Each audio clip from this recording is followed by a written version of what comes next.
mana garee wangeelaa keessatti wangeelli lallabamu jechuun opposite side namoota lamatu walitti dhufee falmii wal falmu. Inni kun immoo garee falmiidhaa kaasambu garee wangeelaan jedhinaati. Garee falmiidhaa maqicha sirreessaa. Miira keessa hubannaanutti hubanna miira. Kennitanii fi bari yeroon dubbadhu nan dubbachiiftanii fi kanaaf inni naa ol dhiifamaa wajjin yeroon dubbachuu fedhu nan dubbachiiftan. Garee falmii taanaani garee falmiidhaa. Nan dubbachiiftanii isinis dubbachaa jirtu bar kana hubachiiftee darbuudhaaf hin yaaliin garee wangeelaa isa jedhu maaliif akka ta'e hubachiiftee darbuuf hin yaaliin. Inni waa'ee garee wangeelaa asii garee wangeelaa irraa moo dhimma maalii haasaa jirtu dhiiroo wayi tartiiba qaba ani ko miutii qabadheen taa'ee amma miutii si qabadhee taa'eera kabajaan ani waa'ee garee dubbannaan ilaa kennu ani waa'ee garee dubbannaan dhiiseedhaan na dhaabsisan amma immoo waa'ee gareetii sirreessuu dhufan waliin immoo argite gidduutti. Ammas dubbannaan naa waliinis dubbannaan isa sana dubbadhu isa waa'ee miliyoonii dubbadhu atis dubbannaan isa waa'ee birrii nyaatan. Maaliif ati nama guddaadha dura yerooti viidiyoo hojjetuun si beekaa faarsaa killee baay'ee dhaggeeffannee dhugaa dubbachuudhaaf miidhaasaa jirtu kun iccitii mana abbaa kee keessaati jechuudha. Jara kana immoo sirreeffachuu sirra ture akka ofii keetiitti jara kana sirreeffachuu sirra ture waajiin si dhaga'uu qaba ture yoo dogoggoree jiraate akkasuma jooniin faas dhaga'uu qabu turanii ati yoo erga dogoggora gartee tokkotti bilbiluu dhiisuun kee dogoggora keeti akka dogoggora keetiitti fudhadhu. Lammaffaa immoo garee wangeelaa keessatti gaafa gareen wangeelaa lallabama utuu hin taane biyyoota garaagaraa irra argineerra jechuun namoota baay'ee argineerra sooshaal miidiyaa irrattis namoota gurguddoo jajjaboo jedhamanii gaafa isaan wal falman deebiitii jedhama suni inni kun qaama faallaa ta'e keessatti gaafa falmii geggeeffamu jarri kuni gamalachuu dhaabbataniiti ol falmiirra jiru malee lallaba miti. Yookaas mana raajiin itti raajamu miti manni garee wangeelaa jechuudha. Yesuus Kiristoosiin eenyummaa Yesuus Kiristoos itti himu isaan booda jarri immoo amantaa isaanii ibsatu jechuudha. Akkasidha falmiidha inni suni. Waa'ee miliyoonii irratti immoo tokko waa'ee miliyoonii haasa'uun kee dhugaa dubbachuudhaaf baay'ee gad of deebistee waa'ee miliyoonii haasa'uun sirra hin turre waan evidensii hin qabne tokkotti waa'ee miliyoon kaasuumti sirra hin turre. Maaliif ati namni guddaan tokko jedhanii utuu hin taane yookaas waan sooshaal miidiyaa irratti argite tokko hin beektaati namni maqaa nama balleessuu waan barbaade haasa'a akka biyya seerri keessa jiru tokkotti sooshaal miidiyaa irraa dhageessee utuu hin taane wanta kana qabatamaatti miliyoon sirriidha jarri kun meeqas jala nyaatan rasiitii keemmoo ergattee akka nama tokkotti erga evidensii qulqulluu argattee jara kana posti gochuu dandeessa turte. Amma garuu baatee akkasittiin viidiyoo nama irratti hojjechuun akka seeraattis yakka guddaadha. Akka namummaattis maqa balleessii gadeedha. So dogoggora kana utuu hin fageessin utuu namni iccitii keenya kana baay'ee hin dhaga'ini utuu soorii waliin jettanii dabartanii akka kootti. Ammas taanaan dogoggora argennaan inuman dubbadha hin darbu isa kana. Gaaffii hedduu immoo garee wangeelaa irraa nan qabaa. Amma baay'ee natti bilbilamaa jira dhugaa dubbachuudhaaf hojiidhaaf hin manaa ba'uu fi asii waayifaa irraa fagaadhennaan immoo na jalaa cufa gatii ta'edhaa fi ani kana caala yeroo isinii kennuu hin danda'u garee wangeelaa irraa hammayyuu taanaan even gana wanti ittiin bu'amne waan baay'eetu jira garee kanarraa gaaffii nan qabu jechuudha.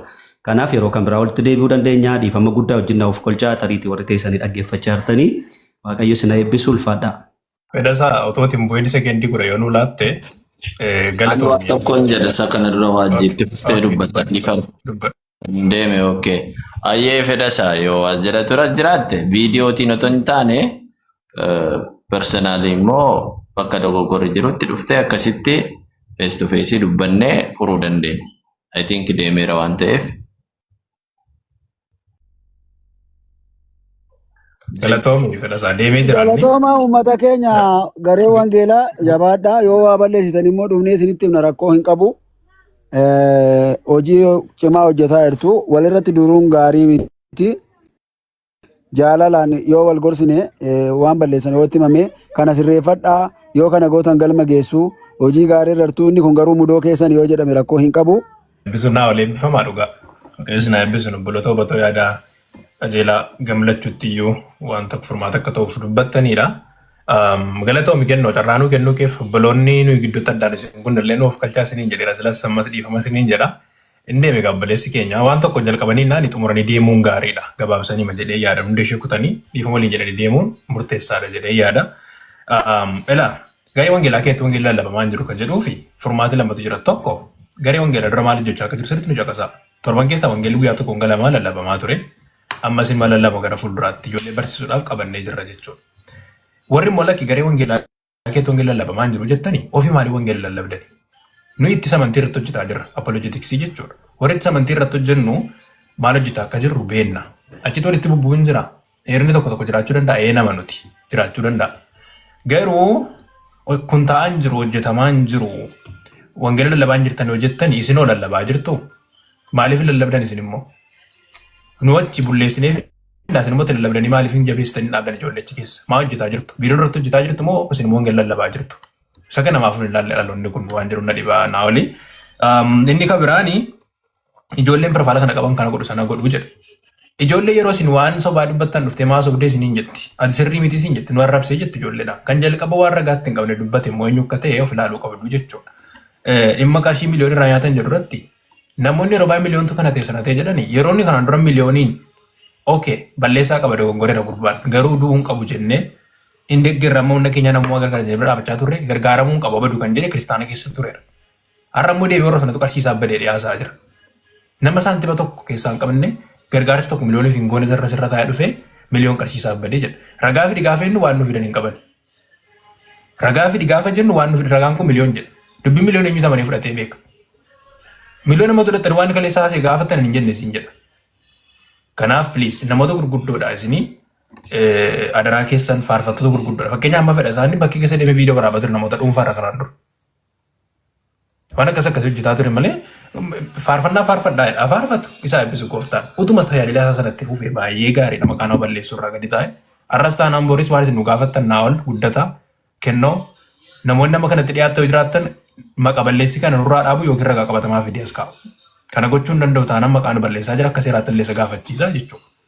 So kanuma jedhee dhaabadhaanii galatoomaa nuti amantiirra hojjechaa jirra.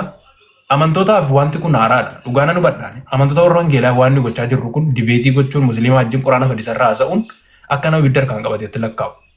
Nuyi jireenya keenya riskii goonee wanti dhufe nutti haa dhufu jennee dhaloota irratti dhaloota gara du'aa akka nanneef lubbuu keenya ilaannee hojjechaa jirra.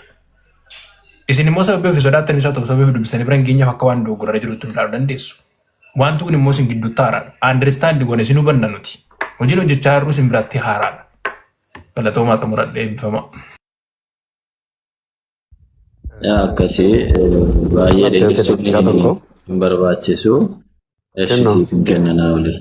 Namni faallaan suni gaafa deebii dhaban maqaa balleessuudhaan akka namoota birattis hin jibbamtan akka namoonni waa'ee keessan baay'ee gadi buusan kanaaf intini jechuu danda'u jechuudha. So maybe mucaan kun immoo informationii akkas akkasii fudhatee viidiyoo hojjechuu danda'a. Waan gaarii hojjechaa jirtu sababa waan gaarii hojjechaa jirtan kanaaf namoota. Awalii garmalee cabsuun gaarummaa hin qabu. Dhiifama jedhee tanan jira haaromsa. Dhiifama jedhee tanan jira. Waa intini gadi qabee tolaa gaafa laalu halla ergaa Yohaannis keessa isa jiru sana warra ono lijjisiisu samuun akkasitti fayyadamaa ture. Isa gaafan arguuni Deessuun gaarii miti. Siifaan waan ta'e maxxansitee arge jettee boonaan garuufiyyuu itti yaadii dubbadhu.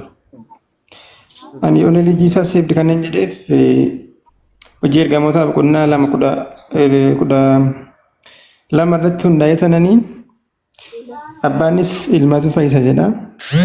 Hafuurri qulqulluun illee gara ilmaatti kan hin dhugaa bahu. Kanaaf fida kana tasa dubbate waan ta'eef bira darbe lammisha.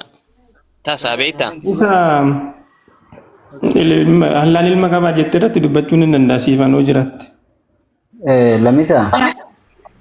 Kun mujaahidii wajjin dubbadhu siifanii miti mujaahidii wajjin dubbadhu. Lammisa. Waan barreessite sanarratti egaa Allah jettee barreessite Allah jechuun waaqayyo akka ta'e ni beektaa dura dursoo. Lakki waan jeeratti ragaa asii dhiyeessu. Ragaa nu dhiyeesse rakkoon qabu. Rakkoon qabu murteessa dhiyeessite nu gidduutti. Oye waan isin gaafa dina deebisi kanaa fidda ragaa sana booda naa fiddaati. Dura dursoo Allah jechuun waaqa abbaasa jettan sana akka ta'e ni beektaa.